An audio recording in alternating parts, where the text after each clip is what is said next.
I'm Edwige Dantika. I'll be introducing Margaret Dama, our featured speaker. Margaret. It's okay. Margaret.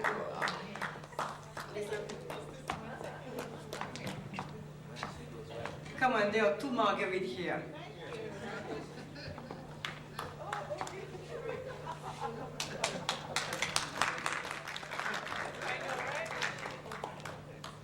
Well, I'm very proud to be here tonight because I've been watching and following the work of Marguerite Laurent and Edwige Dantika. So it is an honor for me to be among those wonderful women. And I want to do a hand of applause for them. I have watched Marguerite for a very long time. And I believe and I thought she is one and the only one in the Haitian women in the community that was able to stand up and speak her mind and her word in the webpage in spite of all the controversy. And I like controversy. Most of you that knows me know that already. So I was very pleased to see that she represented and she said things I wanted to say, and I had said in private and she was saying in public. So this is why today I am very proud to introduce her. And Edwige Dantika, that I know through my grandson, because the children are friends with my grandchildren. I'm not that old, okay? And so I always ask my grandson, how is Edwige's son, the daughter, doing? So Edwige, welcome here. You are the woman that does not need an introduction. Honneur encore. Sorry for all the confusion. Get up Marguerite flag. Well, I'm very honored to introduce Marguerite Laurent, who goes by the name of Èzili Dantò, who takes the name of our treasured mistress. And she's an award-winning playwright, a performance poet, political and social commentator. When you hear Femme Vaillant, you think of this woman. And she was born in Port-au-Prince, Haiti, raised in Stamford, Connecticut. She holds a BA from Boston College, a JD from University of Connecticut School of Law, and attended the Hartford Conservatory for Ballet, Jazz, Modern, while studying Haitian dancing with countless Haitian dance experts in the field. So she can make this presentation, she can sing it, she can dance it, however way you want it. But today I think she will be talking mostly. She won a Connecticut Playwright Fellowship from the Connecticut Commission on the Arts, a Vermont Studio Center Writing Fellowship and Scholarship, and she is also worked for 10 years as an entertainment attorney with the hip-hop and R&B music, recording and merchandising and independent film industries. Ms. Laurent, as the president of HLLN, runs the Haitian Perspective online journal, the Èzili Dantò newsletter, the Free Haiti movement, and the Èzili Dantò Witness Project, which documents Haitian political, civil, cultural, and other advocacy rights issues in Haiti. Now, HLN's internet-based newsletter services over 3 million readers. That's 3 million per post, and its original writings are at the leading edge of advocacy work for indigenous Haitian population working towards all sorts of issues. She is the most prolific international writer and advocate for Haiti, is internationally known as the foremost legal analyst and commentator writer of the untold counter-colonial narrative of Haiti. Please welcome your goddess, a child of Èzili Dantò who has taken her name, Maîtresse.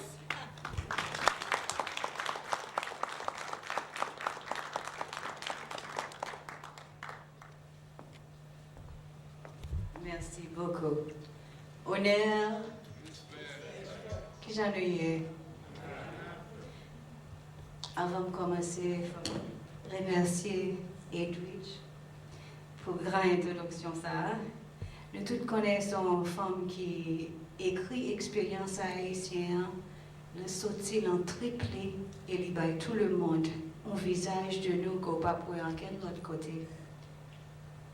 Merci beaucoup, Edwige, pour tout le travail que vous faites. I want to say that she is a renowned novelist for those who want to know that in English. And just in 2009, my lady won the MacArthur Genius Award.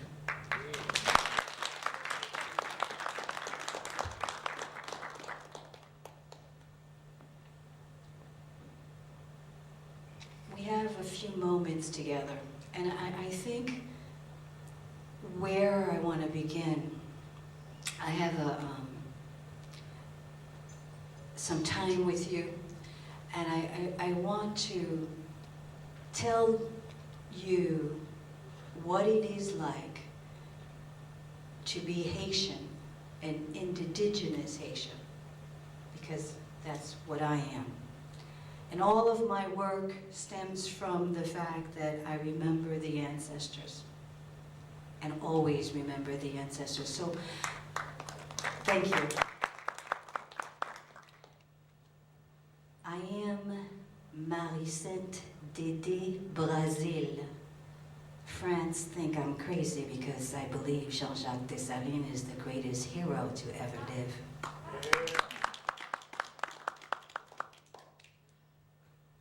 I taught Jean-Jacques how to fight in a physical combat. I am a woman who taught the greatest hero who ever lived how to throw a knife, how to fire a rifle.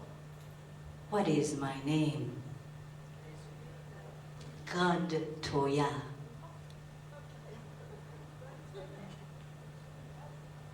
We must know our history, because until we do, we cannot transform Haiti.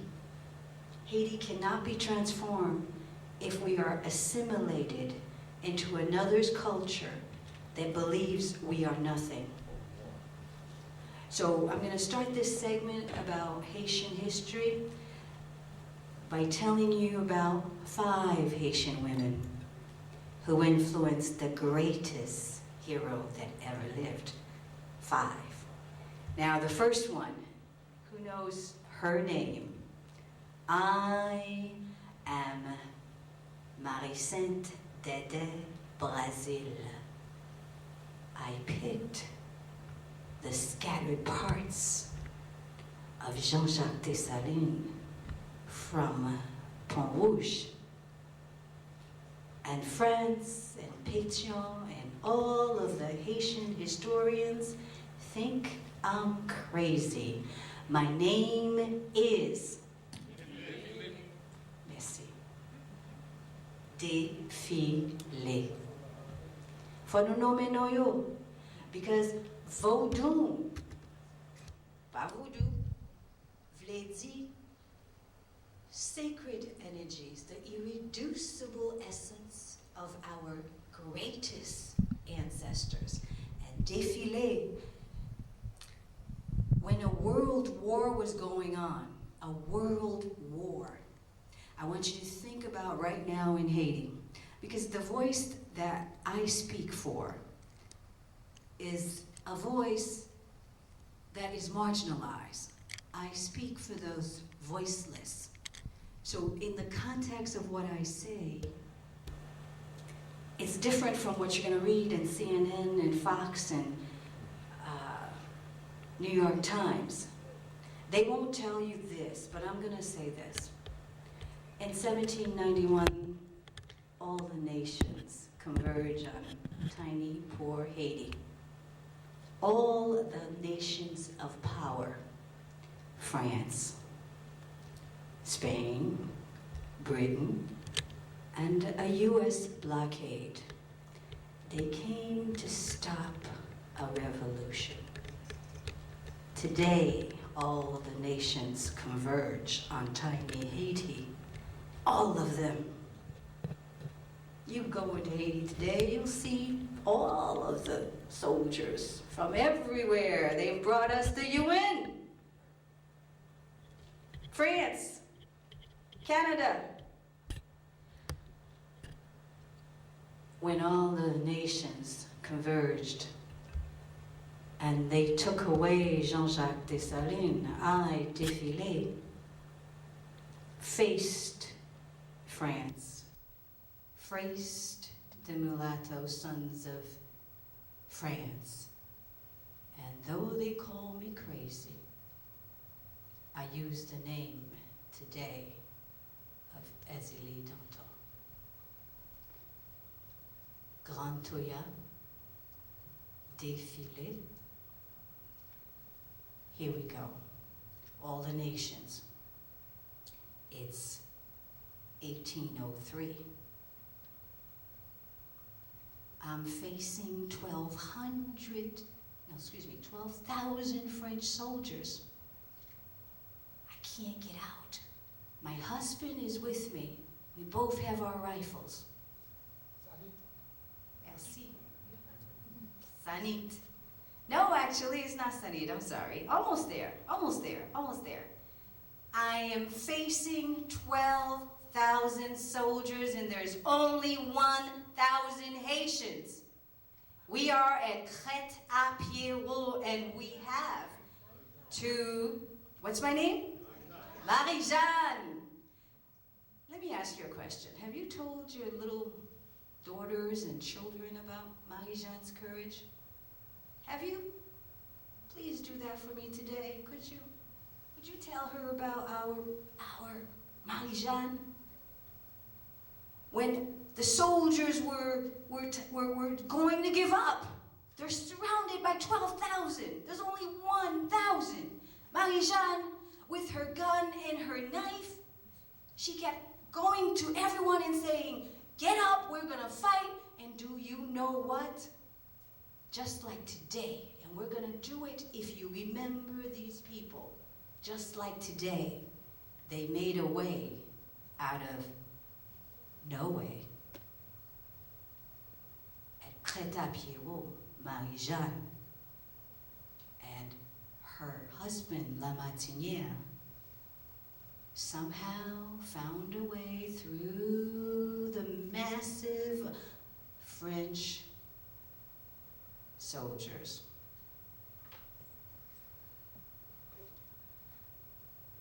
There's a firing squad, and my husband is next to me, and he's all tied up. They've just captured us. And I'm this woman they're about to kill. And the French soldiers come to me and they say, "Can we give you a blindfold?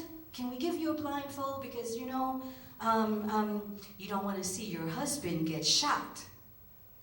And I said, "No, thank you. I am a Haitian woman. I know how to die with dignity. I know how to die with freedom. My name is Sanit Bèlè, Sergeant Sanit Bèlè. Would you please tell your daughters, would you please tell your son about Sanit Bèlè?" She watched the bullets shatter her husband. Now, they had been fighting for decades. Shatter her husband. And then she gave them her breast. She said, "Come with it." Today, she lives because we remember her. That's what Vodun means. Why do we remember her? Because of how she lived with dignity for freedom. That's what Vodun is about. Do you understand? Are you with me? Yes. Okay. So, if today you stand against injustice, if today you stand and you say, "Hey, my people are dying. All the nations are down there. I, who am here, Petit Andéo, who is here, what will I do? Will I turn my face? Will I not want to see? Or will I say, don't put the blindfold on me? Not the media blindfold, not the television blindfold. Please, people." Sanit Bèlè said, "It's hard to watch that bullet come, but she stood there and watched it come. It's hard right now for us Haitians to watch what's going on in Haiti. People living in tents, 3 million people. In Port-au-Prince, a third are affected by this tremblement de terre. It's a hard thing to watch. Almost 300,000 people die in 33 seconds. It's a hard thing to watch, but people, let me tell you, this is the time for you to stand up and say, I am the descendant of Grand Toya. I am the descendant of Sanit, Bèlè. I am the descendant of Marie-Jeanne. They fought for freedom. They stood and watched after 300 years of forced assimilation, 300 years of being raped, the black woman's body raped, breeded like they were animals, and yet, did I tell you that Gantuya led her own army? Do you know that? This woman, this Haitian woman, in a time when there was a world war on her kind, led an army. She had no resources, but she believed in what? She believed in what? On August 14th, 1791, where were we, people? Tell me, what is that? Bois-Caïman. And at Bois-Caïman,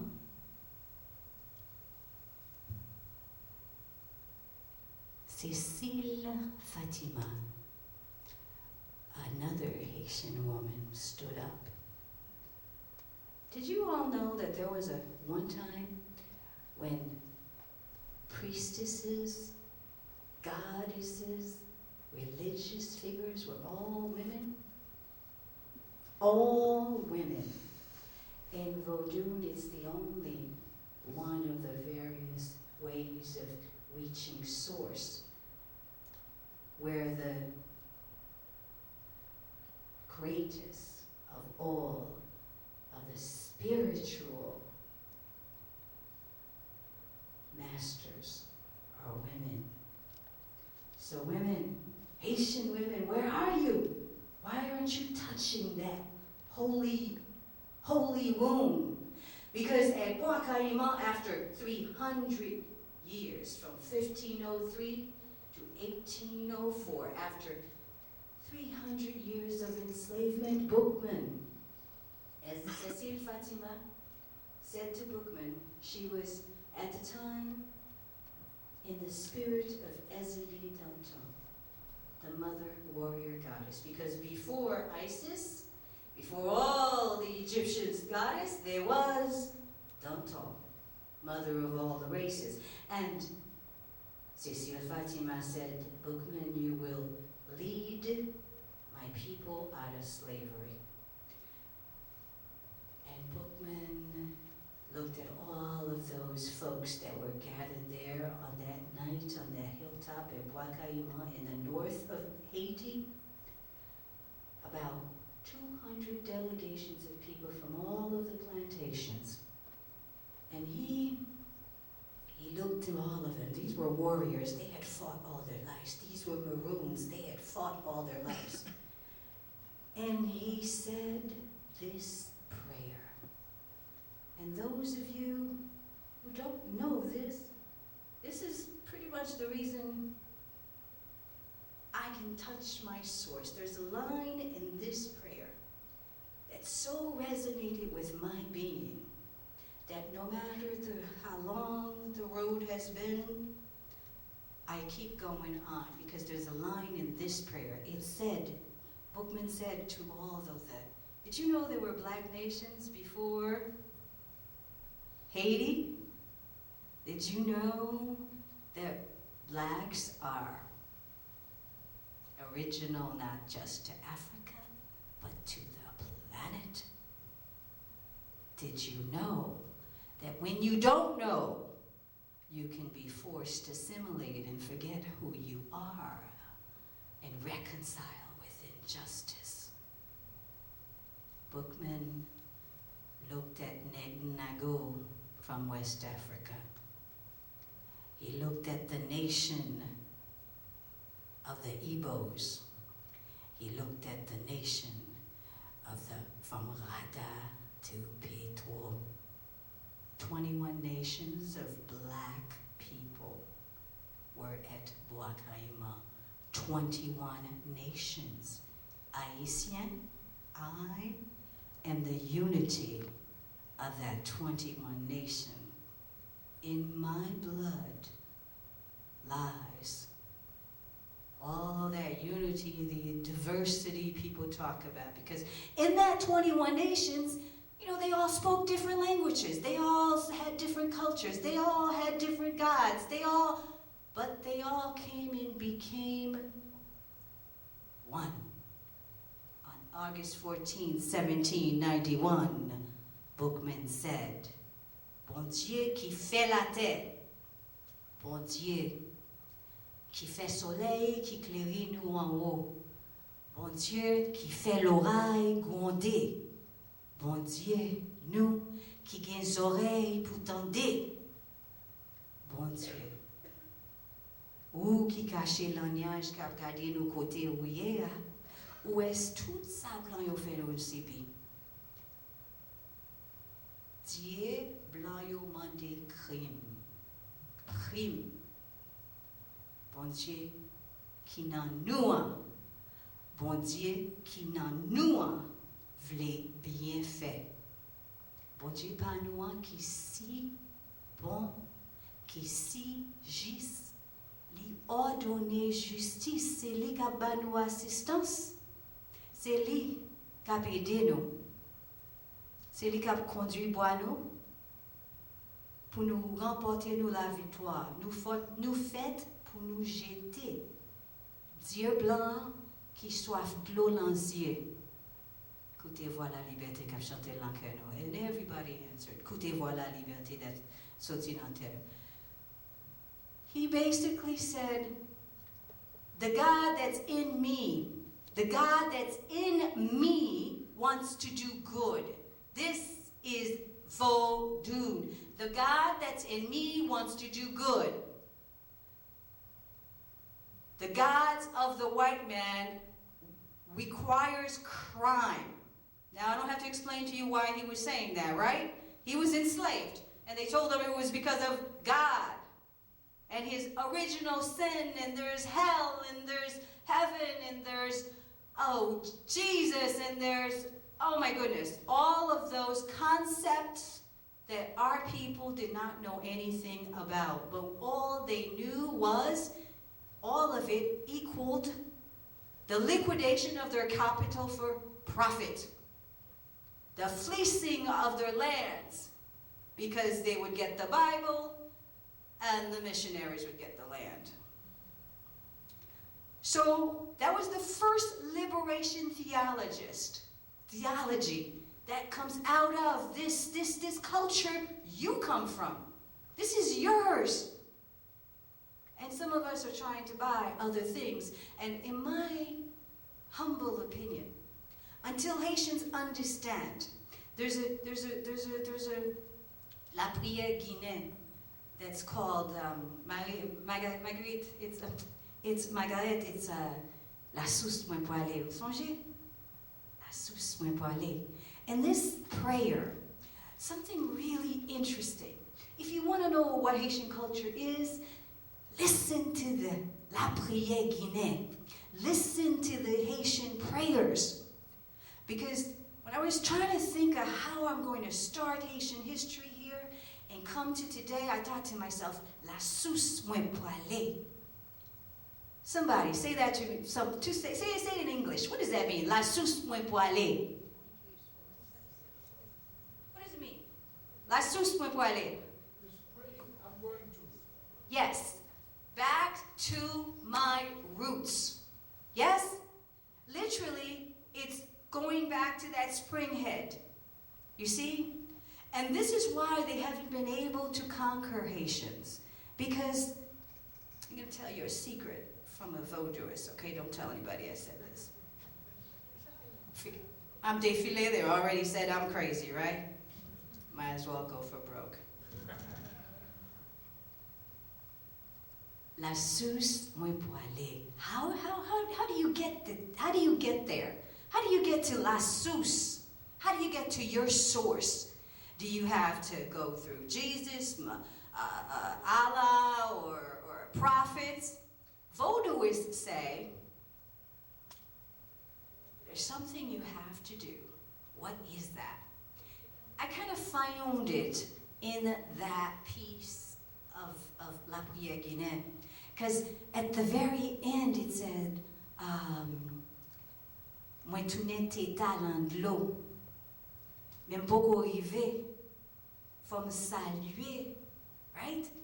Avant rive, faut saluer. And in Haitian Vodou, you know, as they go on, you know, they always salute the various flags of those 21 nations because they understand something about energy and how to call up energy. See, because for Haitians, Vodouists, the indigenous of us, all is energy. Quantum physics will tell you that now, but our people were saying it way before. All is energy. And there are certain energies that need to be raised up because they provide symmetry, beauty, healing. They provide life. And I know I've already said I was going to say 5 Haitian women, so I talked about, what, Grantoya, right? Remember? Somebody just tell me one thing I said about Grantoya, please. Just so I know you're still there. Grantoya.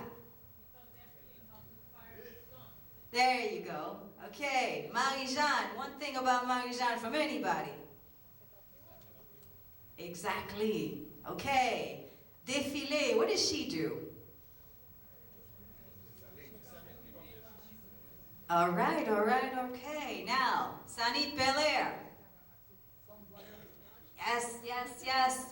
Courage, c'est pour l'amour. Now, energy.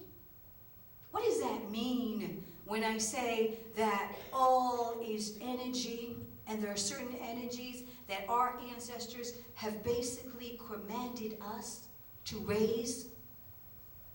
So, in that La Sus Mwepale prayer, I'm going to find it. 1 second. Saluting the flag. You see? Yes? She can what? Print it? Sing it! Oh, come on and sing it for me, babe. Come on! Oh, my sister! Oh, sing it! Come and sing it. Oh, this is, I want this to be interactive. I want to feel you, okay? All right, this is great. Okay, listen to the words, people, please. Listen to the words. Oh, that's right. I'm with you. Of course. Go on. Dabalawe do la suso mabrale. Boko rive la mtande tetaya we mwe. Nzimboko rive la mtande odo. Mboko rive la mtande odo. Odo mbral salui drapo mwen pou male. Nzidamalawe do la suso mabrale. Mboko rive la mtande tetaya we mwe. Nzimboko rive la mtande odo. Mboko rive la mtande odo. Odo nou pral salui drapo nou pou nale. Merci. Thank you.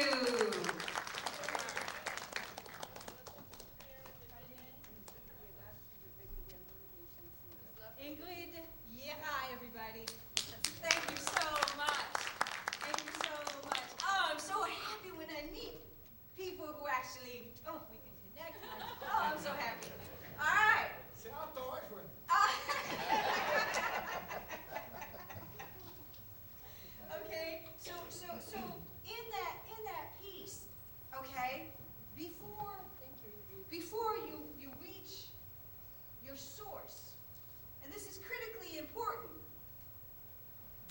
wedo la sous mwen pale, Aida wedo la sous mwen pale, mpoko rive la mtoune teta nan dlo, mande kote ya mwenye.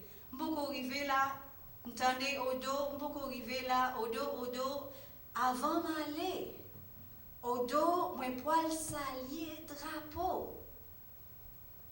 Avant male, mwen poil salye drapeau. So, mwen salye drapeau, avant male, and then right after that, the end, the last thing, sous la pam. Sous la pam. People, before we can transform the world, this profit over people world, we must remember who we are. We must remember Défilé, Toya, Cécile Fatima, because if you want to transform Haiti, and what you're looking at is Paul Collier's definition of development. Anybody knows that, what that means? Paul Collier, he's the UN advisor, expert, economist who says that development for Haiti should be more assembly plants. Before we can go to that mind, we must first know how to step inside ourselves and understand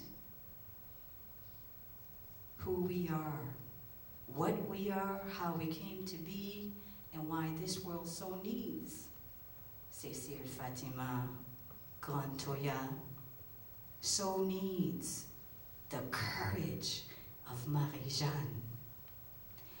But we are more than form.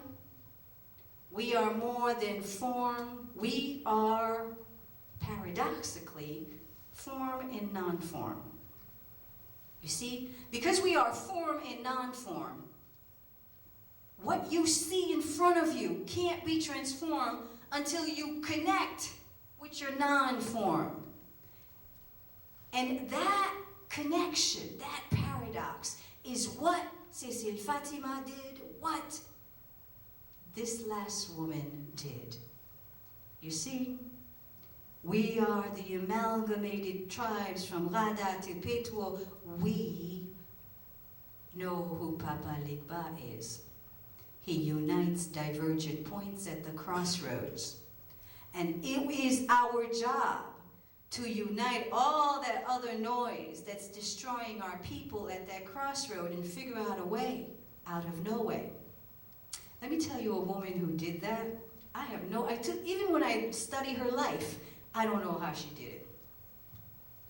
I am a wife. I am a nurse. I am a healer. And I go out in the battlefield in the Great Haitian Revolution.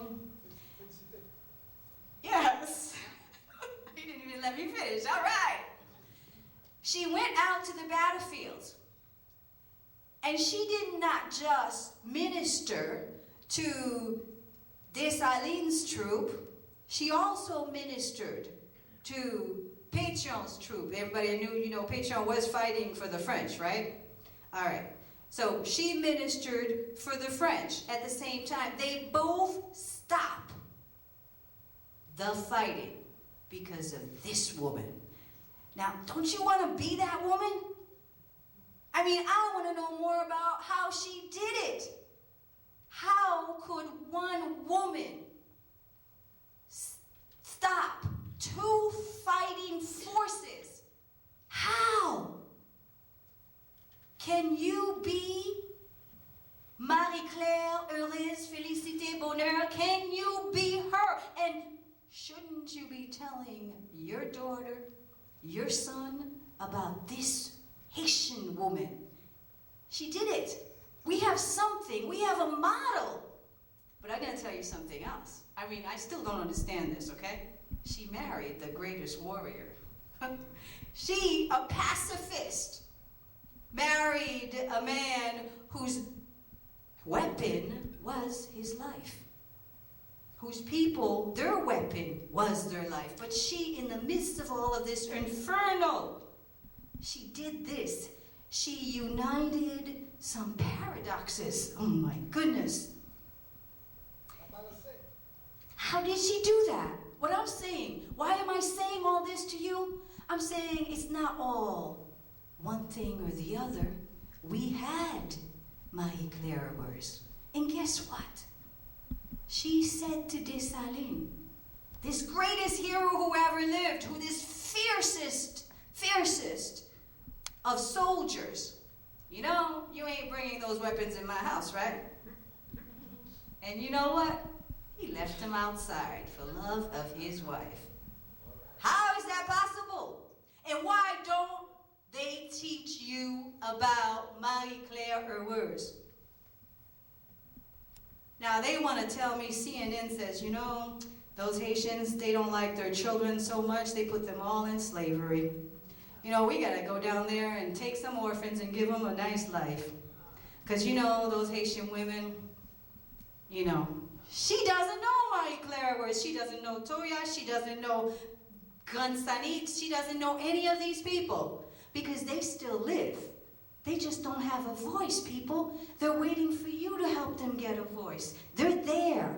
The people you keep calling chimères, the people you decide don't exist, the descendants of Sanit Bèlè, Marie Claire Worse, are still alive and wanting to know, where are you?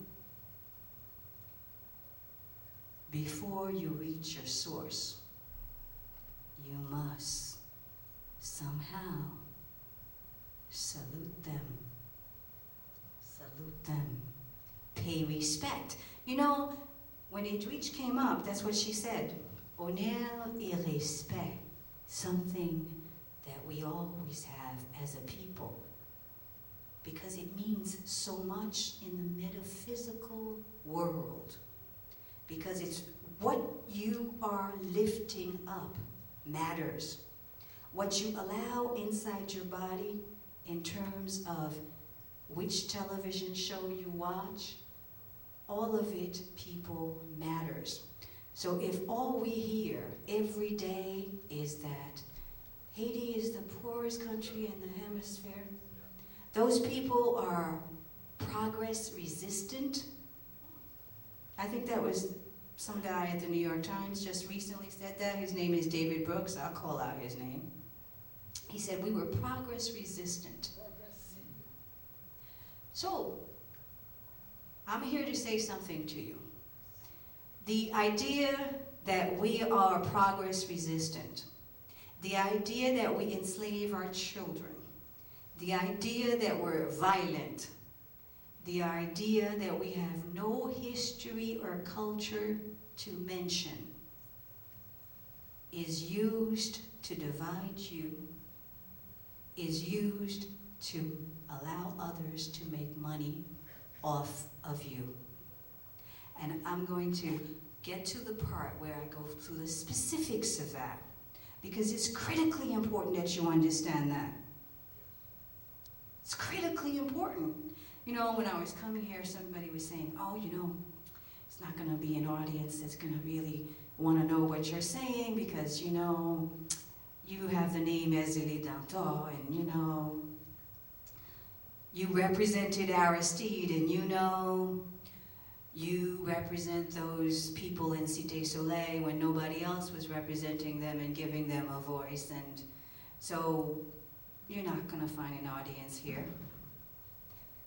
And I want to say that until we understand what it is Ayisyen means and why for 200 years Haiti has resisted the idea of Western development, until we understand that, then we don't even know what the fight is about.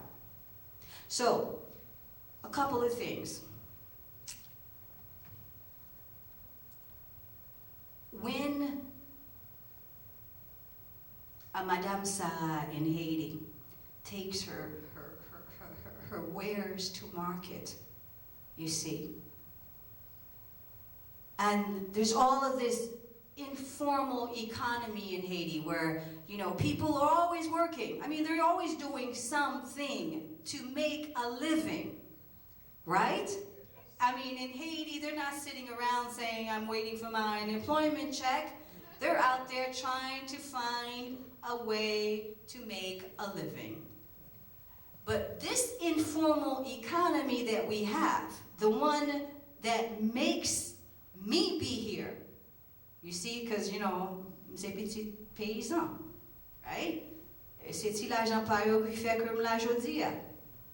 Ti l'argent yo te fait a, puis yo mette papa m l'école, grand-papa m l'école, puis yo fait ça yo te capable, right? But somebody, I think it was Paul Collier now, maybe it was Bill Clinton over at the UN, says she's not working. So we're not going to count that as Haiti's wealth, you see? And you know, my grandparents over in Fond-des-Blancs have lived in this particular place since before the revolution. La Cour Bernadette, they call it. It's where my démembrement is, you know? It's where when my parents walk outside, there's the tomb of that first original African descendant of who we are, my parents' family. And they pass their hand over him right before they go to their jardin, right? And they say, you know, Papa, bon courage jodi a. You know, Papa, they're talking to their family. You see? I mean, so what is that?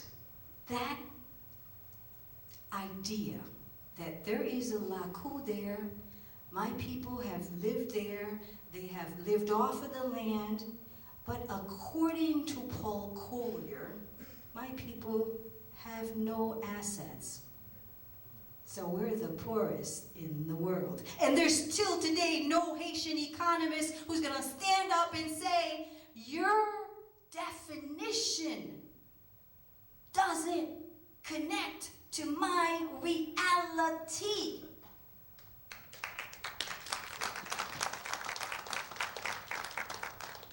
So if they keep saying, you're not working, but we have an informal non-worker force that works all day practically.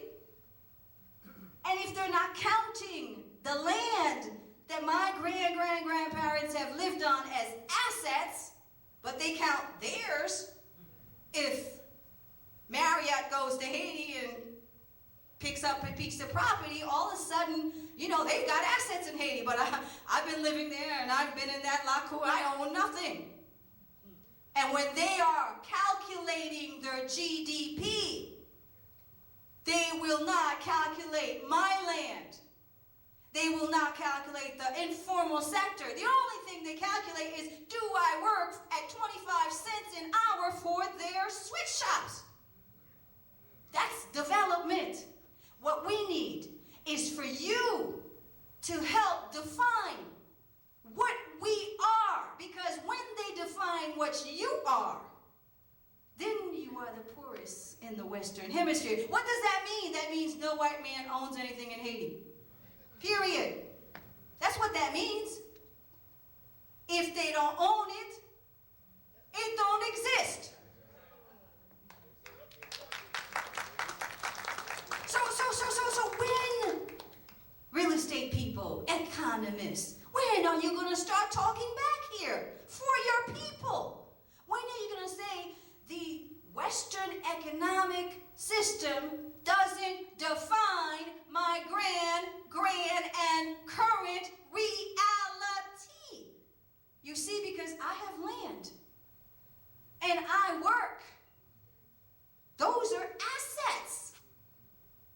And I've got something to give. I'm not just this stain that comes to Florida shores. I'm not disdain that for some reason they say 20,000 U.S. troops went to Haiti so they can make sure that we didn't get out hobbled and crushed with no legs and no arms, that we didn't come to their places. So they surrounded us.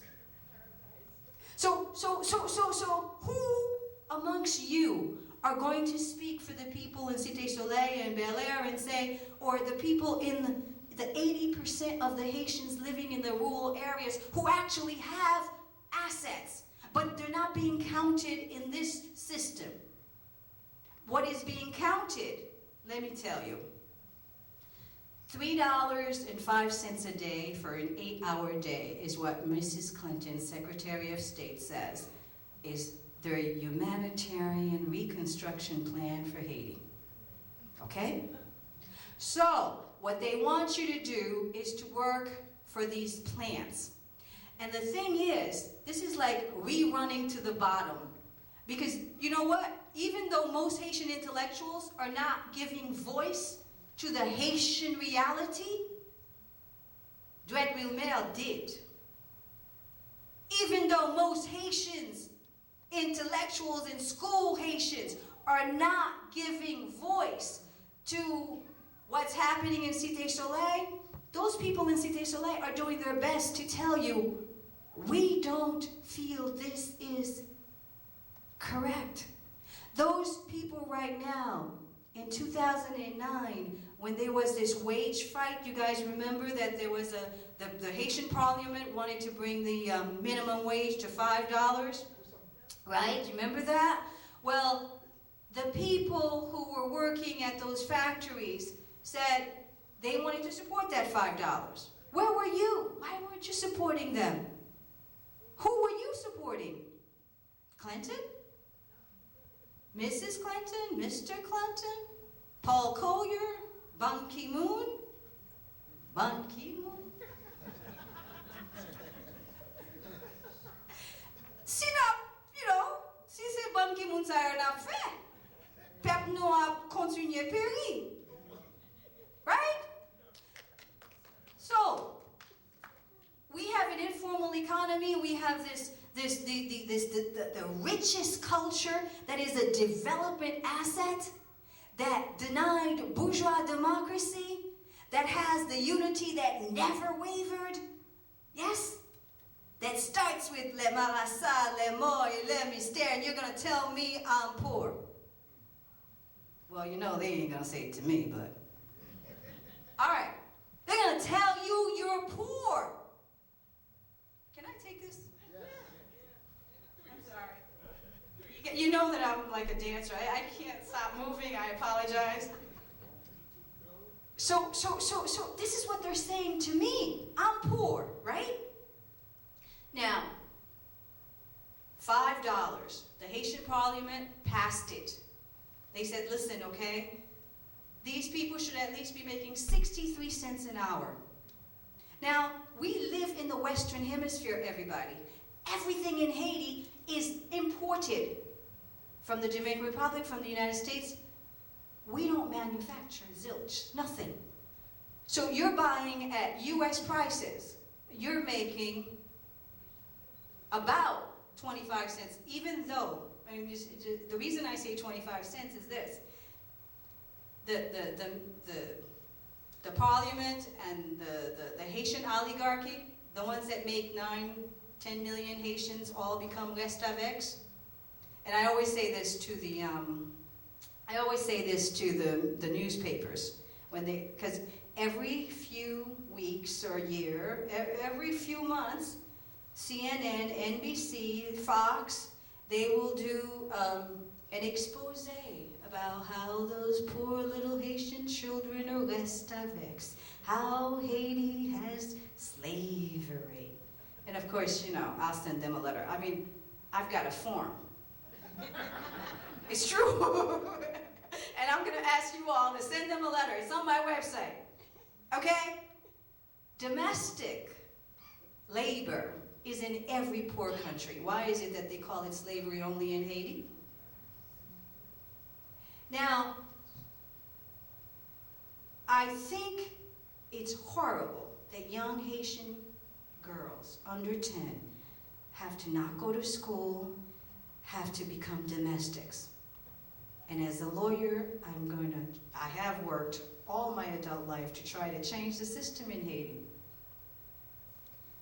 But the system in Haiti is not owned by Haitians. So I went to Haiti, I worked in the Ministry of Justice, and guess who told me I couldn't be there? The United States ambassador to the US ambassador said, the only way you can work in Haiti is if you work for an NGO or you come and work for USAID. That was in 1995. I've been standing since, because, you know, I told them what to kiss, right? So, basically, they whole class of NGOs in Haiti. It's an industry. It's a poverty industry. So when they say you're the poorest, and you know your reality is not as relatively, you know, if they counted the land that my grandmother has, and she could go to a bank and get some credit, perhaps she could have a little business. We have a whole outback in Haiti, right? Beautiful outback. They need infrastructure, they need everything. Schools, they need healthcare, they need all of that. If they counted their land as assets, why aren't you doing it? Let me tell you, the UN is not going to help rebuild Haiti. There's only one paradigm that works for us. Ayisyen qui a aidé Ayisyen. Bon Guinée, depuis la Guinée. So, Marie-Claire Urs, right? She showed us a path. Sanit shows us a path. Gontoya showed us a path. When you're a pacifist and you're able to be with a warrior, he's fighting for freedom. You know, there is something about this culture that's unexplainable. There's something about this culture that's let me stare. So you want to give me $3.05 a day, and you tell me this is going to develop me. George Soros now has like a $45 million plant in Cité Soleil. Okay? And this is the plan, people, okay? This is the plan. The plan is to have more of these plants, okay? But let me tell you a story, okay? Do you know how the sweatshop industry started in the 1970s? Okay. During the Reagan era, you know, trickle-down economy? Let's, you know, feed the rich, and then whatever falls down, that's for the people? All right.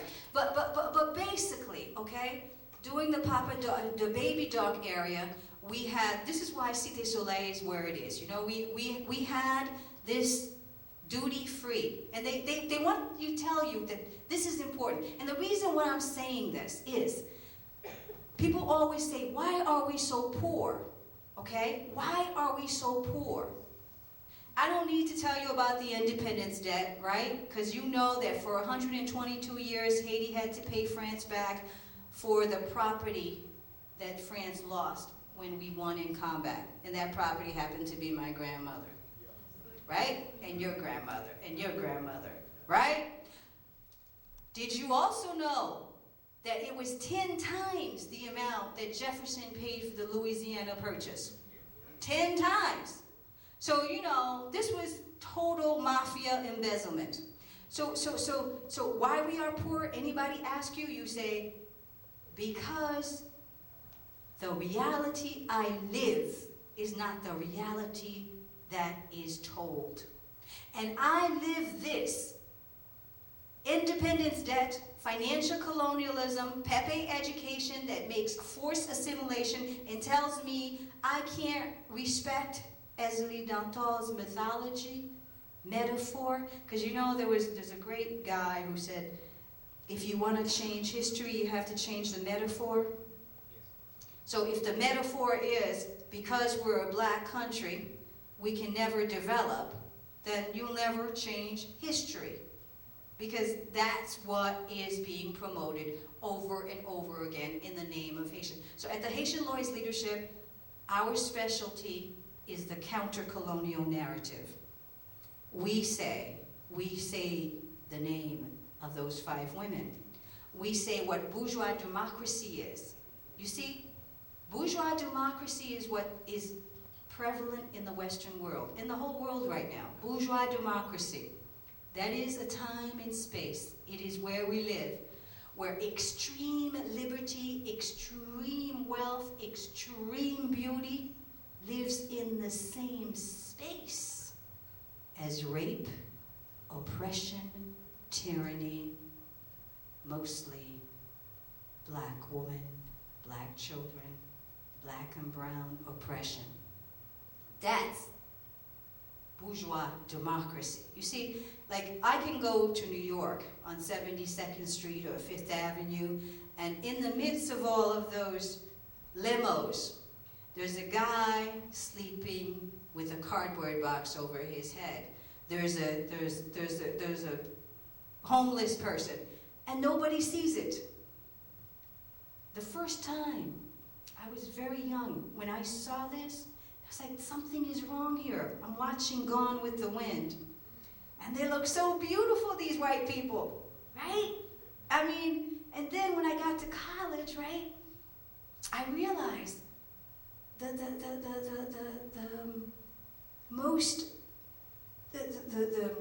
head of the family, the child, could have been just raping the Haitian woman in the cabin next door while they're all singing and dancing and talking and having a great time and talking about old Dixie. That is what's actually going on today in Haiti. Extreme poverty existing in the same space almost as extreme wealth. 0.5% of the population, not even 1%, okay, own over 80% of the wealth in Haiti. Yet, who do they want to talk about? Aristide Préval and the Cité Soleil people. Why aren't you talking about the person who's making 10 million black people rest avec? Why don't you say Accra, Brent, Bijou? Why? Because if you don't name them, they will continue to be where they are. Because what are you doing? You're lifting up energies. What energy you're lifting up? You're saying, this is Préval's fault. This is so-and-so's fault. But the facts are 0.5% own all of the ports. So when you go and you send money to Haiti into a container, you're feeding them.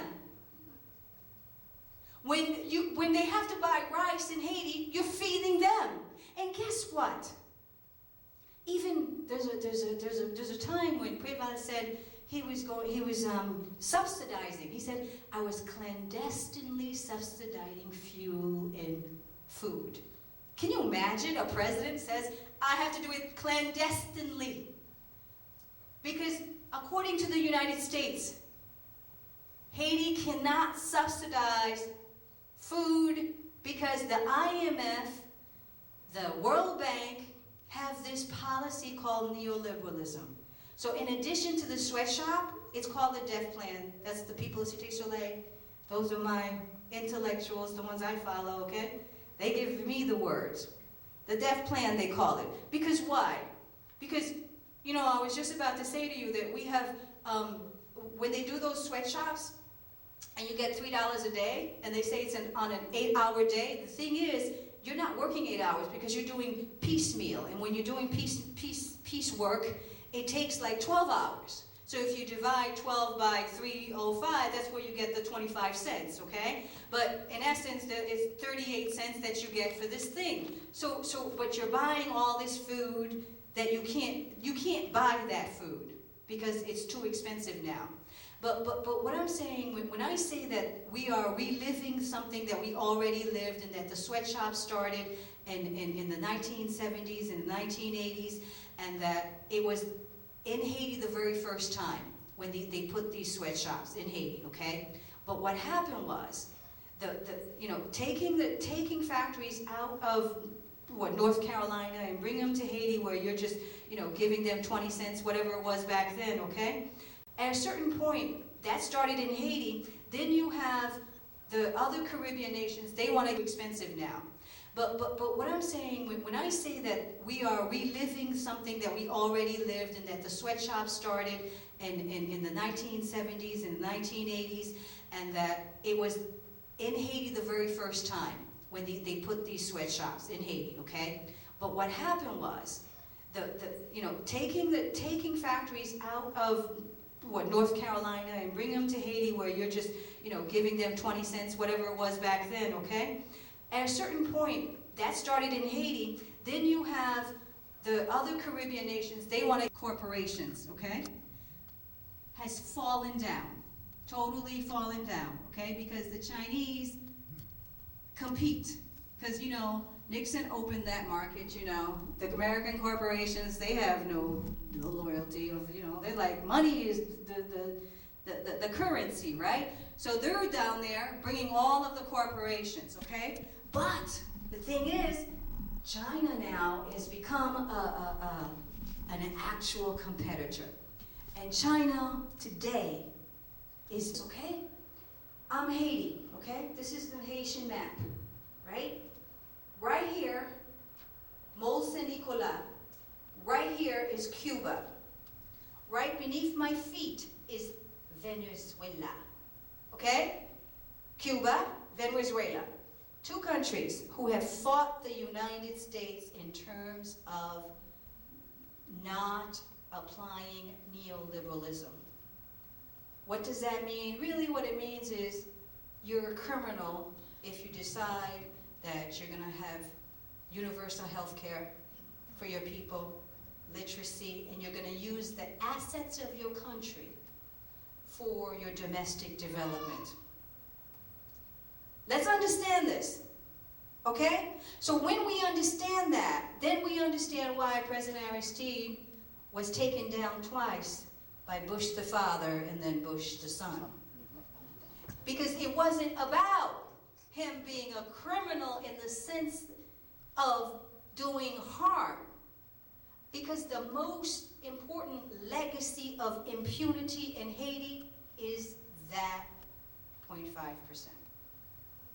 They are the ones that fleece and pillage and don't stay a day in jail. I'll give you an example of this guy, Handel. Oh, we have a judge right here. Oh my goodness, what am I talking about? Legacy of impunity. This man, because you pursue the interests of the imperialists, period. If you are Signas and you kill 5,000 Haitians from 1991 to 1994, you get asylum in Panama. And you have a nice little parachute, because guess what? The U.S. is going to rent your house in Haiti and pay you. Okay? And I was in Haiti in 95, right? In 94, I think, when the United States ambassador, when President Aristide first went back, the United States ambassador took out Toto Constant, right? The president of FRAP, and had a press conference and wanted the Haitian people to see him as a legitimate political party person. Of course, they ran him out of the country. The United States, of course, gave him asylum. But if you are un petit malheureux, qui pa ka fè anken l'argent, et ou prend un bateau, parce que ou besoin chercher la vie, ou rive en Florida, Miami, yak meto lan kibo. Exactly, because you're a criminal. But Louis Jodel Champlain, Guy Philippe, no criminals. All they have to do is kill on behalf of the right person. You see? But, you know, I'm not doing Judge Fleury good. I'm really, when I say this, the reason I'm saying it is because, you know, in my agenda, did you guys get the could somebody take the, what do you call them, the program and pass it around to the people that didn't have it? So yeah, I mean, this man stood against, and I mean, as a judge, okay, and tried the people of FRAP. Everybody knows who FRAP is, right? Okay, all right. FRAP is a group that was created by the CIA. I mean, this is created by the CIA. It's in the 60 Minutes, okay? I mean, 60 Minutes says it so I can say it, okay? Squad that went around between 1991 and 1994 carrying out mass murders of supporters of President Aristide in various places. And one of those places was... I don't feel comfortable to talk about myself, but I think it's important to say something about that case. Pas être un juge, ça veut dire on tient 23 ans de juge, et moi qu'on expérience réalité. Moi, t'es sorti en 96, moi entré en Haïti après une formation, je voyais mal l'esprit pour faire à Boto. Dans les réalités, à très bien. Dans le procès à Boto, instruction en fait, investigation en fait, et parmi mon que je demandé pour juger dans le dossier à Boto, c'était Chamblin, c'était Toto Constant, qui était président FRAP avec vice-président FRAP. Effectivement, jugement en fait, ils ont condamné, mais à contumace, puisque ils étaient aux États-Unis ou dans d'autres pays. Mais comprenez bien, gens, ça vraiment bizarre. En 1994, pour que c'est en 2004, où c'est deux personnes associés avec Guy Philippe qui rentraient en Haïti avec ZAM qui pour voyer un président constitutionnel aller. Et moun sa là, c'est eux-mêmes qui ont fait l'égalité en Haïti. Comprenez bien, ou même qui juge, qui condamne moun sa yo. Les Philippe pour essayer moun sa tourner venir dans le pays encore pour être dans une position qu'on rivient. C'est ça que je pense que ça m'a dit tellement important et je pense que si nous ne pas connaissons l'histoire ça, côté nous sortir, côté nous praler, nous ne sommes pas jamais capables de changer le pays d'Haïti. Parce que l'histoire est là, l'histoire existe et c'est comme si son faille qu'a fait là. D'un côté, vous avez les Sanit Bèlè, vous avez tout l'autre monde ça. De l'autre côté, vous avez 1% de monde qui gagne 98% de richesse pays et les gens qui ont tout le monopole, ce n'est pas facile. Parce que, comprenez bien, ce n'est pas pour dire qu'on a fait des négos, on a parlé de monde, non. L'arrivée en Haïti, une fois qu'on parle de commerce fait, son seul monde non, on ne va pas même dire non. Une fois qu'on parle de pas l'acheter toile, son seul monde non. Mais on ne paye pas qu'à développer parce que c'est ça que les monopoles là. Prix à monter, j'en veux. Et je pense que, je dis, mon temps pour marquer le travail que l'a fait est vraiment important parce que la baille voix à 18%, 99% de gens qui ne peuvent pas parler. Là, nous-mêmes, quand nous disons, tout le monde dit, moun sa c'est révolutionnaire, moun sa c'est pas vrai. Parce que je pense que moun sa yo, yo besoin moun pour parler pour yo et moun temps pour nous.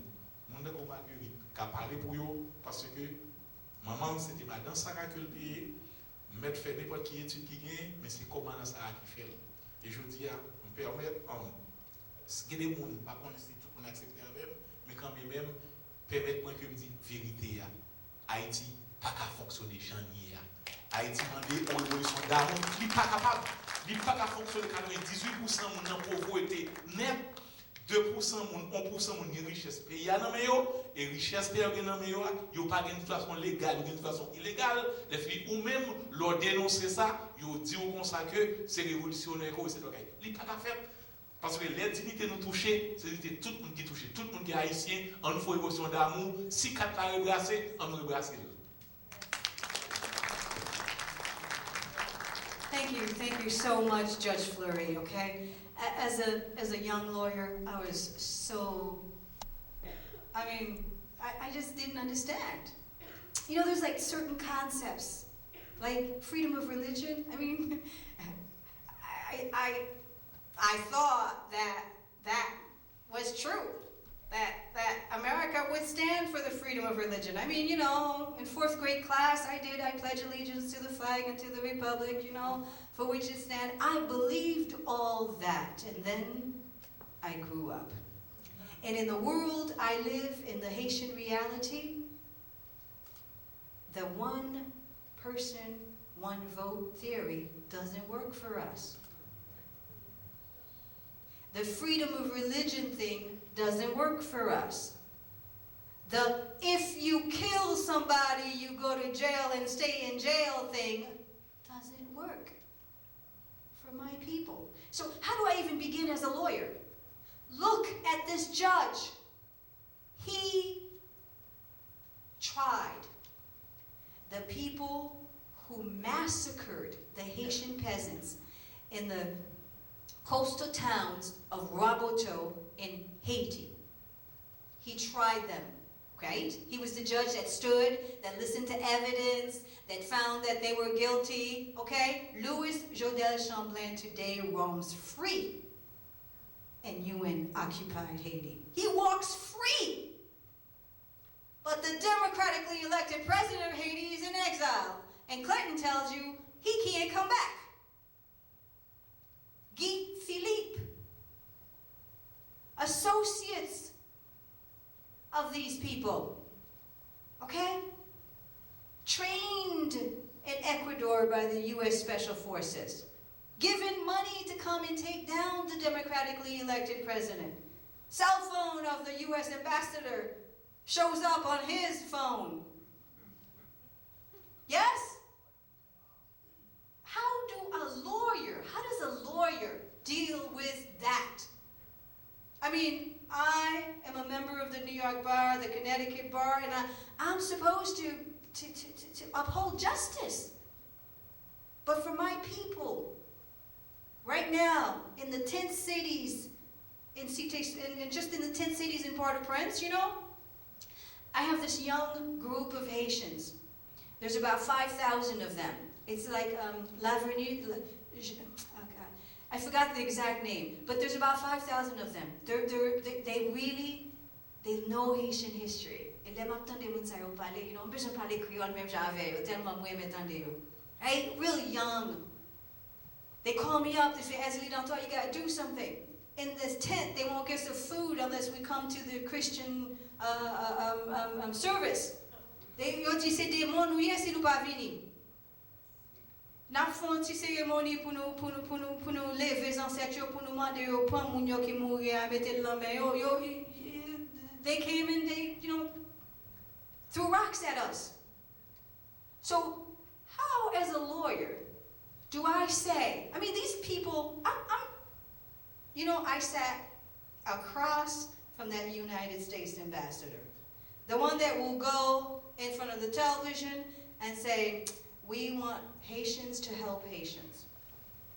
We want to see Haiti develop. La-di-da-da-da-da, okay? Now, this is the same person who's taking a deaf squad leader and saying he's a legitimate party. This is after he's killed all these people and, you know, Raboteau has happened and all of that.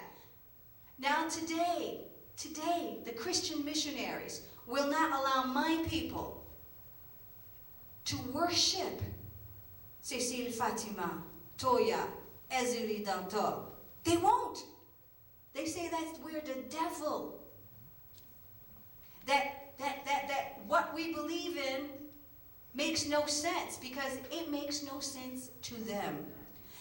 So let me tell you something, okay? I'm going to finish this thing with China, and then I'm going to ask a few members of the Haitian Lawyers Leadership who are in the room to come and help me through some of this stuff, okay? Because I want you to tell them what we do at the Haitian Lawyers Leadership, you know, because it's one thing for me to say it. All right. So as I was saying before, Cuba, right? Venezuela. I don't need to tell you that the United States has 40 years of trying to get rid of Castro. I don't need to tell you that as far as they're concerned, Chavez is the Antichrist, right? But listen to this. Haiti in 1990 looked to them as if it might become another Cuba. Haiti in 1990 looked to them like it might become another Venezuela. Okay? So while your intellectuals are not giving you the right conversation to have, you see, because they're just telling you this is about Aristide. They're not telling you the real story, perspective, what this man is looking at. Let me tell you what he's looking at. I mean, it's out there, people. Why don't we go and find the information? Why are you allowing CNN, New York Times, and Miami Herald to tell you when you know that's not what you're living? That is Guinea. You must issue from source. Even if all the world is saying you are seeing yellow, when you know you just saw red, you must stand and say, I saw red. What you call forth is important, people. So the United States sees in 1990, oh my God, these people who've been excluded from power since the death of Dessalines in 1806, we don't have Duvalier anymore. They might just turn out to be using the assets of their country to develop themselves. That wouldn't help the corporatocracy, would it? That wouldn't help in our fight run to the bottom with China. You see?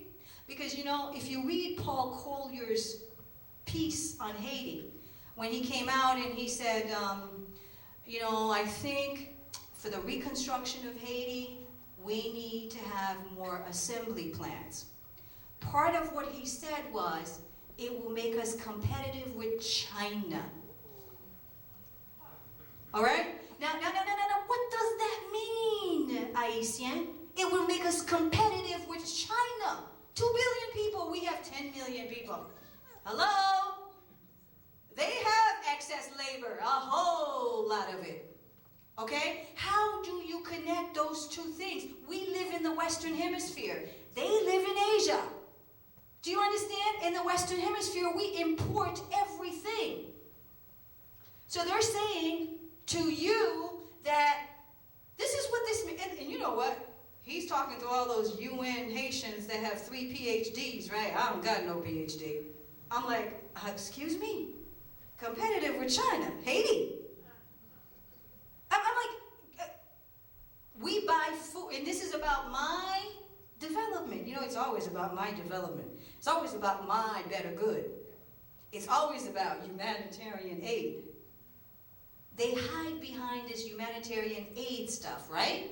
And they say to you that these assembly plants will help Haiti, but how could it happen? See, because if you're making 38 cents an hour, and at the end of the week, it comes to 3 times 5, that's $15, right? I mean, how do you even what are you going to do? I mean, what can you do with $15 every week when you have loyage to pay, school to pay, and you have to buy food from the Haitian oligarchy? Okay? But they want you to think that somehow it makes sense because they're giving you something when you have nothing. They're giving you something when you have nothing. If you don't change that metaphor, you will never move forward. I'm going to say it again. They're giving you something when you have nothing. What did I just say before? My mother, grandmother have been living on that land for over 200 years. They have nothing. They work every day. They just don't work for Microsoft or Disney. They have nothing. Why aren't we giving value to their assets? We're just waiting for America to do it. Do you understand? If you don't change the metaphor, if you say They have nothing, so they should accept false aid, false benevolence, false charity, false humanitarianism, and false religion. Now, I have to say this, you know what? I'm a voodooist, no problem, okay? But I love I love studying other religions, you know? I actually do. I just like reading about it, right? I mean, when I think of somebody with a tail, you know, I mean, I'm into that. I'm like, okay, hell. And I was created out of Adam's rib. Oh, that really makes sense. I mean, really. Adam's rib created me. And what's the other mythology? Oh, original sin. Now, that is a choice. I respect your choice to be what you want to be. But if it makes no sense to me, don't tell me that I have to do it. Do you understand? So I believe in freedom of religion. I'm a lawyer. I believe in people having their opinions. I will fight for that. I will fight for the Christians, for the Muslim, to have theirs. I just want them to do the same for me. Do you understand? So, let me tell you what makes sense to me, okay? I'm sorry, you know, if it offends anybody, okay? But Haitian cosmology is so beautiful to me. It so makes sense to me, okay? But that's me, all right? I'm not asking you. I'm just saying, right? In the beginning, out of primordial space came two.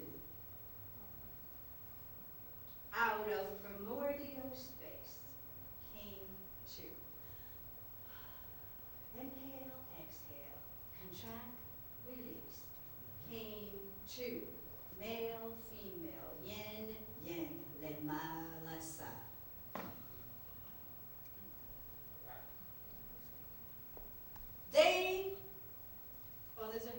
There's a Haitian, what do you call it?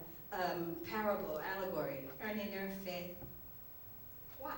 Does it make sense to the Western mind? It makes perfect sense to me. 1 and 1 is very Haitian. Somebody needs to teach you what that is. Because if you don't know that, you don't understand Marie Claire words. Do you understand what I'm saying? If you don't know 1 and 1 fait 3, you will not understand Marie Claire words. Okay, are y'all following me? Out of primordial space came le marasa. Rada in Petro. The in-breath, and then you gotta have the out-breath. And we have a dance. We have a dance. It's called the Yanvalu. And it's the dance of that creation.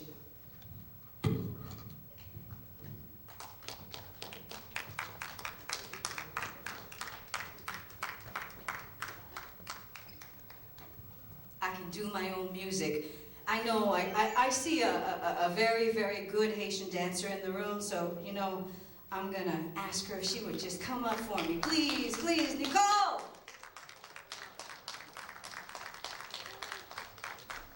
I want to tell you about this woman, okay? Nicole, Nicole, look at you. How beautiful you are today. All right. Nicole is a Haitian choreographer and a Haitian dancer. And let me tell you something about who we are, because when I see Nicole, I think about this. For 50 years, Nicole has been holding on to Haitian culture and teaching it. Because I was doing this as a workshop today, but one day, if you all invite us back, we will do the Èzili Dantò show, and I will feature Nicole. If you invite us back. Yes, Nicole, you think? You know, when she said Nicole, I didn't think it was me because she didn't say Nicole Morita. Oh, sorry. Nicole Morita. Ah, sorry. Okay, Nicole, yon valou. Qui qualité dans ça? Dis-yo, ça y est. Ça son danse, l'aime te saute en bas de l'eau. C'est comme ça racine n'a dit. Of primordial space, en bas l'eau. En bas de l'eau. Mais au monde qui t'a vos paroles là, bien lui-même ça. Alright? Esprit en saute en bas de l'eau. Yes. Le fini lit tout non couleur pour le monter là. Coulev, a snake, okay? Alright? From the bottom to the top. Yes? You have to bring it all that energy here. Yes? It's the Kundalini. Et puis c'est ça le parle de en bas, d'en bas là, ouais, d'eau. Pas Merci, on va dire. Écoute, chérie, vous avez fait ça très bien, je dis. Ah, on voulait faire le moment. Ok, ouais, là, faut tu en vas l'eau. Excusez-moi bien. Non, laisse-moi dire un bagage. Excusez-moi m'habiller comme ça.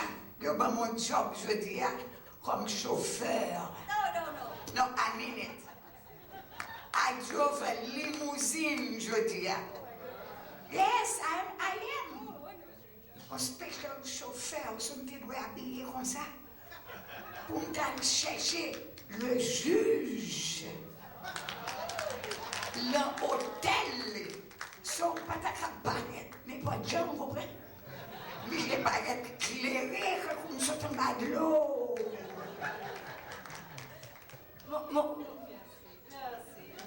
Thank you. Okay, all right. For me, it makes sense to me. Do you know?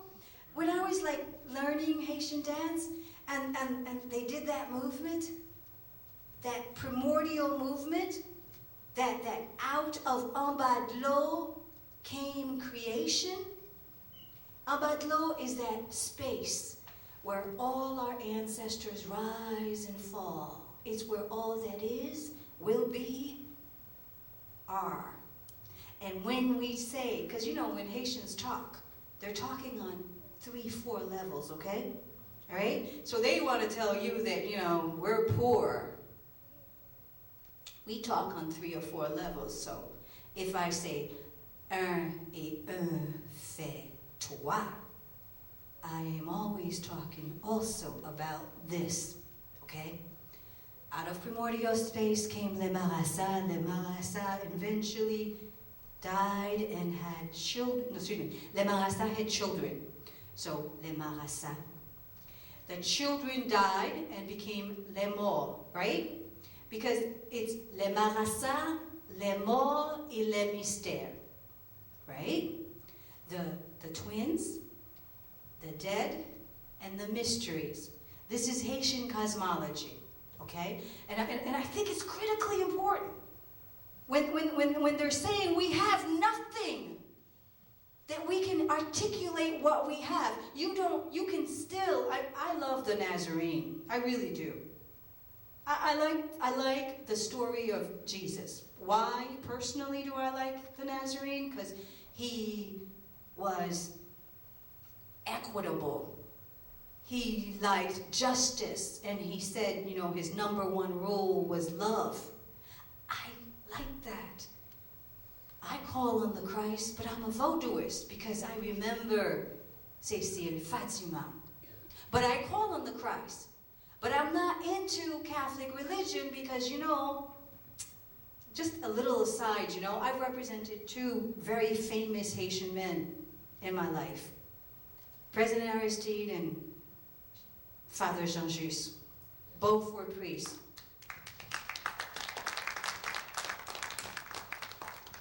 Both tried very hard to change the paradigm for the poorest of the poor. Very hard. And because I'm a voodooist, I said to, first I'm going to tell you their answers. I asked Aristide, President Aristide, when I first met him in Washington, I'm like, could you be a priest? You know, that was kind of screeching in my head. And And he said, I said, don't you remember that it was Bartholomew de la Casa that was trying to help the Taínos and that brought that first slave ship to Haiti? A Catholic priest started the triangular trade. And that really bothers me just bothers me. It started that way, and the Catholics have had such awful ways of treating my people. How could you give allegiance to the Pope? I don't understand it. And he said to me, Marguerite, that was the only way in Haiti I could get an education. Very pragmatic answer. I can't judge that, okay? Can't judge that. That was his way of getting the education. I asked the same question of Father Jean-Just. It's like, Father Jean-Just, Father, why? I mean, a priest, do you know what they do to our people? And his answer was, he says, Marguerite, we can't leave the church to the Gourneg. Father Jean-Just had such a pure heart. You see, I don't think my heart is that pure. I really, okay? Because I see the evil, and I stare at it and name it. And I said to Father Jean-Just, Father, they took that church back in 320 A.D.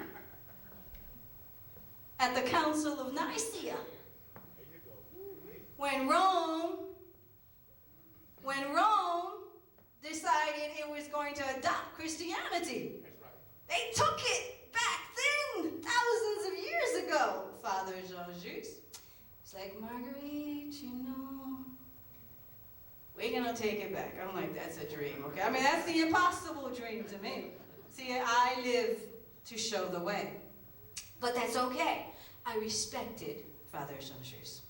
He was a pure heart. And when the La Torture government took him and put him in jail for almost 2 years, and when he was beaten in that church, the Haitian Lawyers leadership stood, even when no other Haitian organizations were doing anything. And we stood with Father Jean-Just and Veillot. Is Tony in the room? And because that was the right thing to do. It was the right thing to do. He eventually passed away from all of that struggle, okay? But he was a pure heart. He actually believed in this organization. That when he was dying in that church in, I don't know, what was what was it? St. Clair. He had St. Yes, exactly. But when he got arrested after they beat him in that church and said he had something to do with the Warsh's killing. I forgot his first name, the guy. I think Jacques Warsh's killing, okay? I called him and I got him on his cell phone, all right? And I'm like, oh, Father, I'm so sorry. He was beaten. How could, this is our treasure. Without Father Jean-Just, half of the people in Miami wouldn't be here. The man gave his life for you. Nobody really stood with him.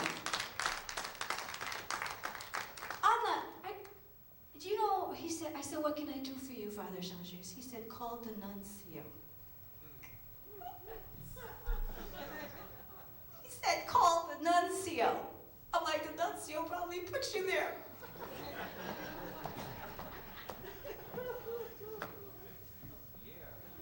Okay?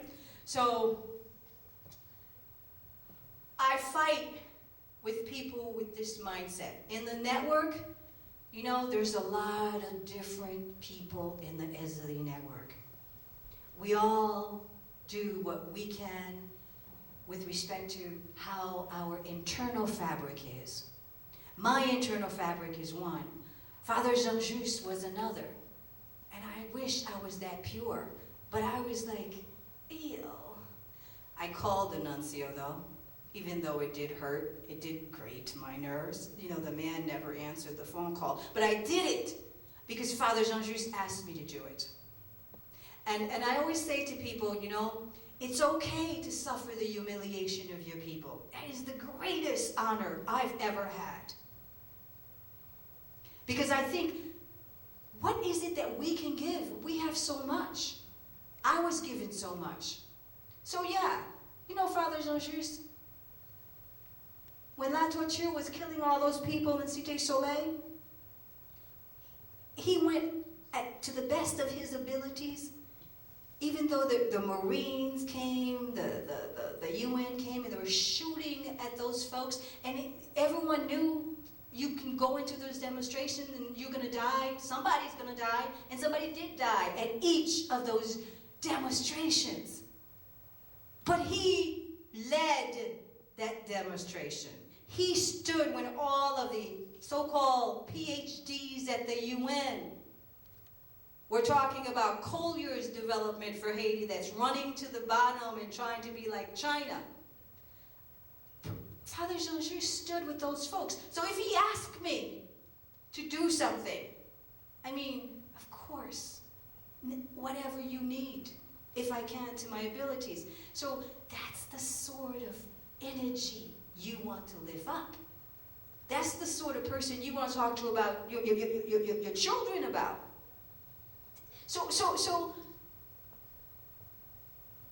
in 2008, Cuba, who, as you know, okay, the reason that Cuba was able to survive for the 40 years of this embargo was because it had a parent country at the time. It had Russia, okay?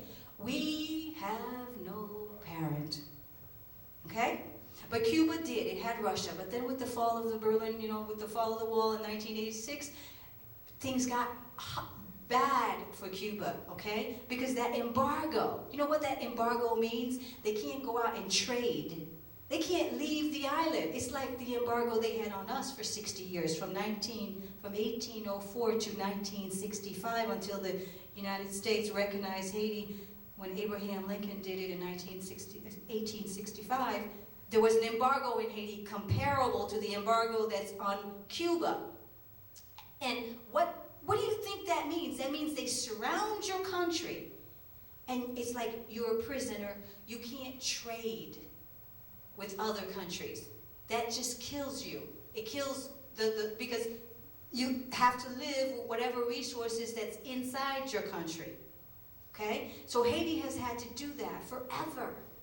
And there is a culture that has been built that is sustainable, because that's what we have to do. It's called the Combite culture. And it is ours, and it works. And that is the sort of Haitian-led, Haitian relief program that we are working on in Haiti. But Cuba in 2008 found this massive keg of oil in their waters. Okay? Now, guess who is negotiating with Cuba to exploit its oil? China.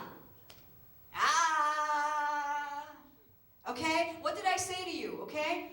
China right now holds lots of U.S. debt, is in Africa, okay? Has played a tremendous role this time during the occupation of Haiti, because it has sent its troops to Haiti.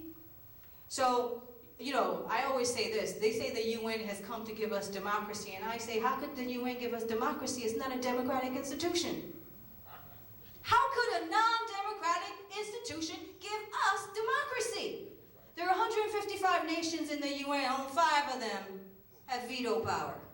What is that? What is that? So you're not democratic, but you're going to come and teach me.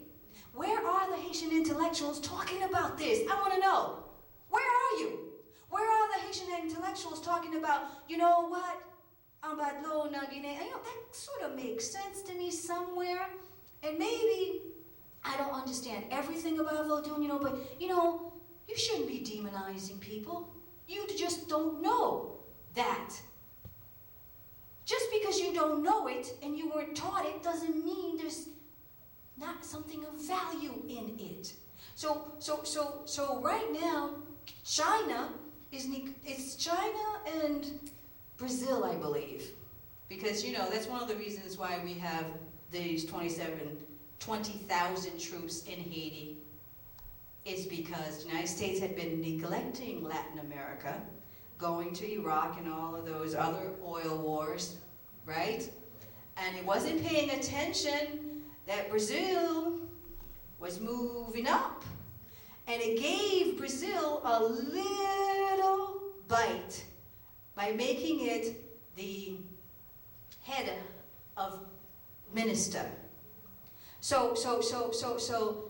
And Brazil wanted to have a seat in the United Nations. Everybody's getting something off our backs. Do you understand? Right? So Brazil is in Haiti, $620 million a year that the minister gets. How much of it goes to Brazil as the general head? They make 20% of 600 million. Cash. To bring us security. Oh. There must really be like non-violent in their country, right? I mean, there must be no violence in Brazil, right? Right? Come on. They're bringing us security. Did I tell you what the violence rate in Brazil? Haitians, you need to know these facts so when they talk to you, you can answer. So when they give you their reality, you can give your people's reality. Okay? So China and Brazil are trying to make a deal to exploit this oil. The United States, who just gave Brazil Haiti in 2004, and all of a sudden it's turning its head right now and saying, I don't know about this. They're talking to China, they're doing all this stuff, and you know, I need to show myself. So that's why they landed on us on January, was it 14th? Because they got their business to take care of. And we can be a real good military base between Venezuela and Cuba and all those waters of petrol and gas. And we'll get to that. So where are the PhDs in the UN? Where are the Haitian professionals? Why aren't they opening their mouths to talk about this stuff so that you can understand it and you can say it to your children and you can defend yourself and your people? I believe that every human being has the right to self-defense.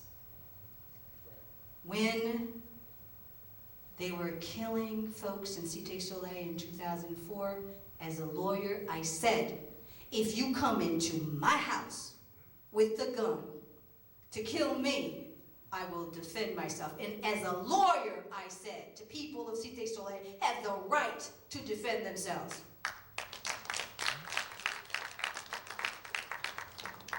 So, okay, you know, I'm Maricette de Brazil. I'm crazy. But you know, Défilé did what she thought and knew was important and necessary. Remember Emmanuel Dread Wilmer, even though everyone calls him Chemer. Because as I was saying to you, Louis Jodel Champlain roams free in Haiti. Guy Philippe runs free in Haiti. And Guy Philippe, the United States, you know, every few months or whatever, almost every year I read something in the newspaper saying the United States is looking for Guy Philippe. How come they haven't found him? How come they haven't found him? They're looking for him. He's running for president and they're looking for him. He's giving news conferences and they're looking for him. But on July 6, 2005, 1,000 UN soldiers surrounded Cité Soleil. 440 UN soldiers entered at 3 o'clock at night and they shot the people up. They killed Sonia Wormerly's 1-year-old. The bullet went through the mother and then the 2 children. But you know, what are we? If you're poor and you're not, beefy beep. I mean, this is a judge who sat on the Roberto trial. I mean, I find that, you know what? I find that impossible. How could you? They keep talking to me about, we want Haitian justice system to be non-corrupt. And yet, they're the ones corrupting it every day. So, Judge Fleury condemns and puts in prison these people, okay? Not just Louis Jodel Champlain, right? But then the United States comes along in 2004. All over Haiti, the National Penitentiary, the figures were about 3,000 Haitian prisoners, okay? But on February 28, when they had their regime change, they recruited their people from the prisons. They opened all the doors, all those people, okay? What's that guy named? Carl Dorelis, all of these people. They were let go. Nobody's looking for them. But they were convicted. I, at the Haitian Lawyers Leadership, and with all of the other people at the Haitian Lawyers Leadership, stood in 2004 and said, why are you gathering up these young men in Cité Soleil and throwing him in jail?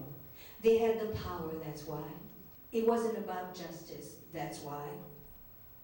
And they would say, they have dreads, that's why. Let's pick them up. If you wear dreads, you must be too Afrocentric. You're not European enough. I mean, that's the subliminal text, right? So they put them all in prison, right?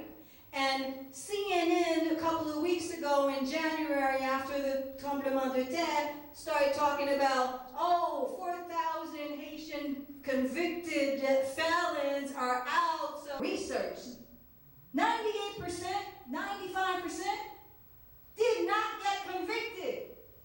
They were put in jail under the United Nations, the US, Canada, and France control of Haiti for the last 6 years. Most of them were charged with association à malfaiteur. I must be guilty because, what is that? Juge, what is that?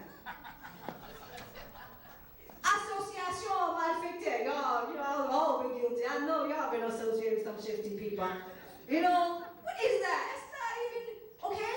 So they put these young men in jail, okay? We at the Haitian Lawyers Leadership stood for those young men, okay? And I'm telling you, it's the most tragic thing as a lawyer for me, okay? They died. Many of them, tremblement de terre, fall. The whole country falls down, okay? But they had lost so many years. They were young. But yet, as a lawyer, I can't do anything. Why? Because when La Torture went to Haiti, the Boca Raton, I say, imposed government, he fired the Supreme Court and hired his own. So who am I going to go in front of? The hired Supreme Court. As a lawyer, okay? I'm the one that won't go to the nuncio, right? I'm like, ew. Right? But you know what? I would do it if it would mean saving that one Haitian life, even though it would eviscerate me to stand in front of them people. I would do it, because it's not about me. And I have done it, even though it hurts. Because they took the duly elected, I think it's for 4 years in the Supreme Court. I mean, it's 10 years. 10 years. In America, the Supreme Court is like a whole lifetime, right? And they just fired them under the U.S. And the U.S. is going to be talking to me about the law. Louis Jodel Champlain, okay? The man that this judge found guilty of mass murder in 2004 under the Boca Raton imposed Bush the Lesser regime, they did a midnight trial for him and just let him go. They said, "You're not guilty." President Aristide had demobilized the Haitian police, the Haitian army, okay? They gave them 10 years back pay. So, as a lawyer, what am I supposed to do for justice? How can you do justice if the greatest power in the world is going to destroy every little step that the people of Haiti make? They just destroy it.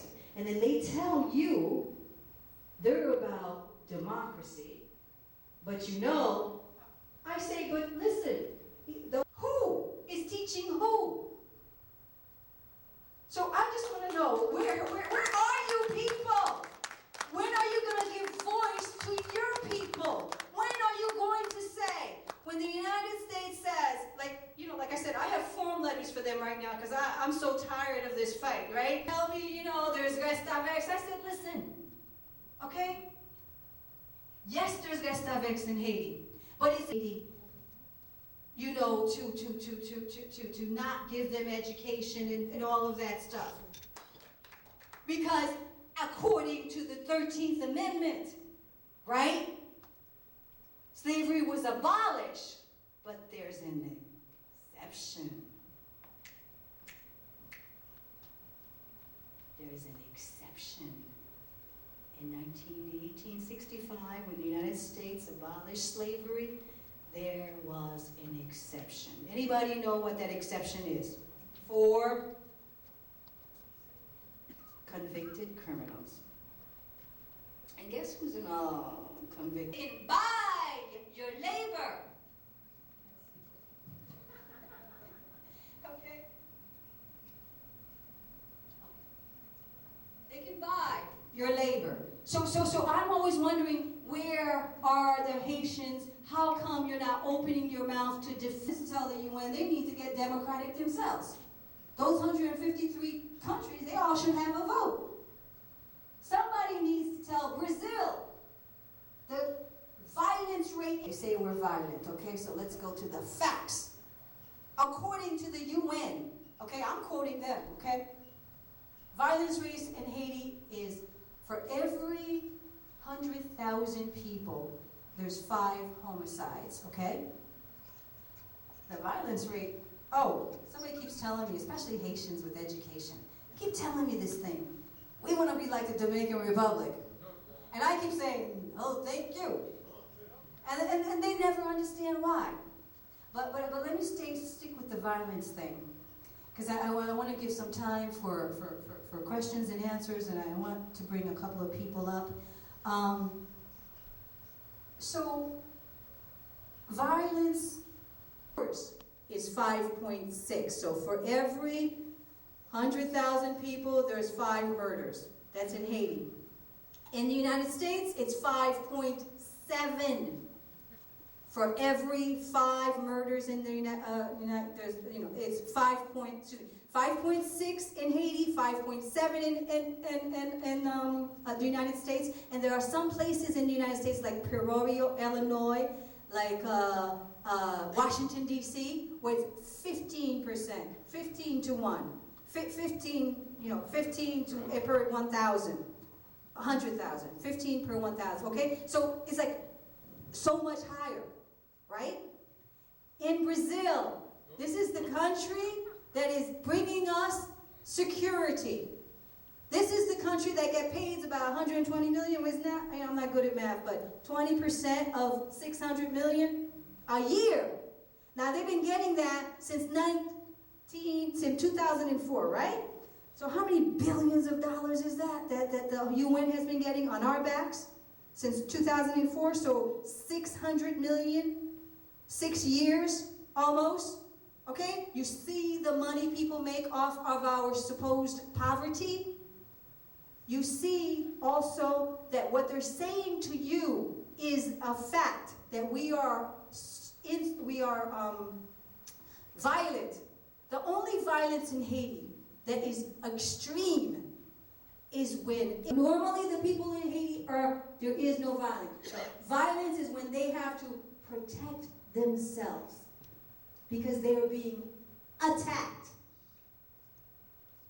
Okay? But in normal times, all right, the violence rate in the Dominican Republic is 4 times that of Haiti. 4 times that of Haiti, but nobody's going to tell you that because you know what? Remember what I said about they own property over there. You see? You see? Where they own property, it's not poor. Even trying to be Puerto Rican so they come to America. Right? Aren't the Dominicans running off to Puerto Rico to come to America because they don't have any opportunities in their own country? Right? Because you know, everybody knows the Dominican woman, they've made the place a brothel, and that's what they're trying to do to Haiti. That's what they are doing to Haiti again. Who will speak for those people? We have a case right now in Douglas Perlitz. He talks about this. We actually showed up in court in New Haven, Connecticut for Mr. Douglas Perlitz because they were saying, you know, those Haitian children are lying.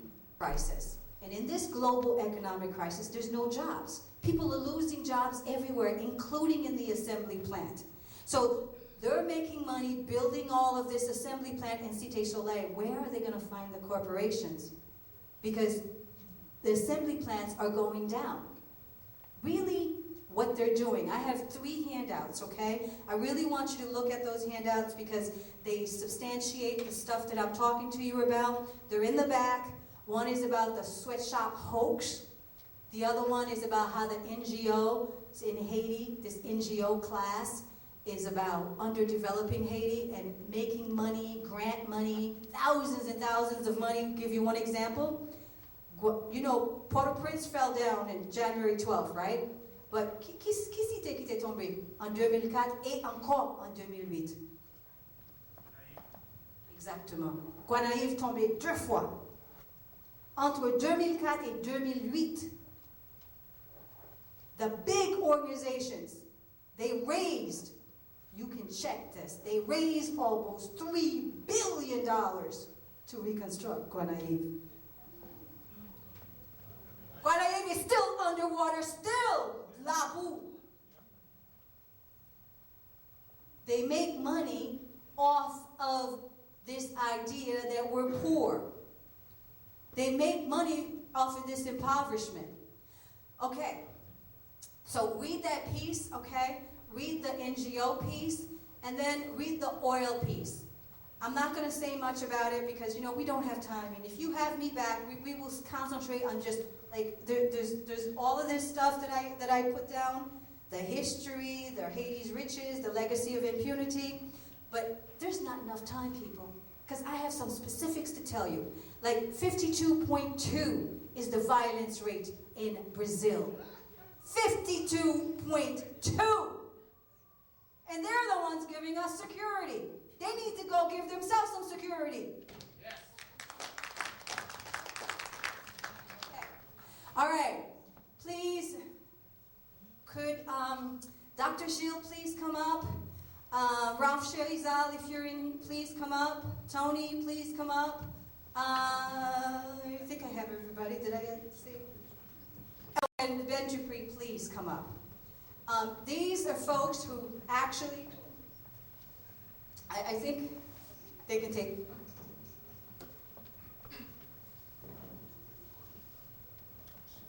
And I see that we have a few people here. Marlène, thank you. I know that you've been doing a lot of work out here. Good, thank you.